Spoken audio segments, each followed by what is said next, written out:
case briefs, and so much more. LSData's got what you're looking for. In 2005, a case known as Sotelo v. DirectRevenue, LLC caught the public's eye. At the heart of the case was Stephen Sotelo's claim that several companies, including DirectRevenue, LLC, Better Internet LLC, ICQ Quote, and Aquantive Inc., downloaded spyware onto his computer without his approval. He alleged that this spyware tracked his internet usage, violated his privacy, and caused significant harm to his computer.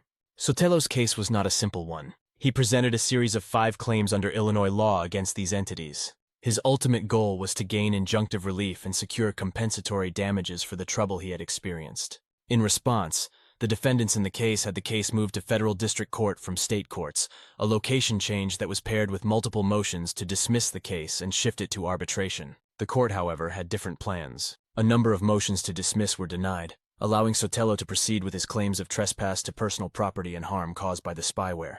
However, not all rulings were in Sotelo's favor. His claim of unjust enrichment was dismissed, leaving him without the additional grounds for damages he had hoped to secure. Additionally, Dr. Holdings, one of the several companies named in the original complaint, was dismissed from the case due to lack of personal jurisdiction.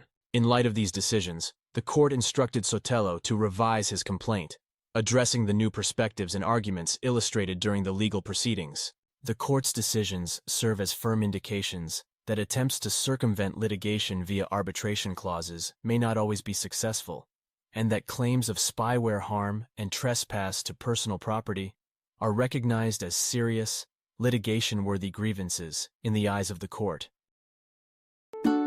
Case briefs, and so much more.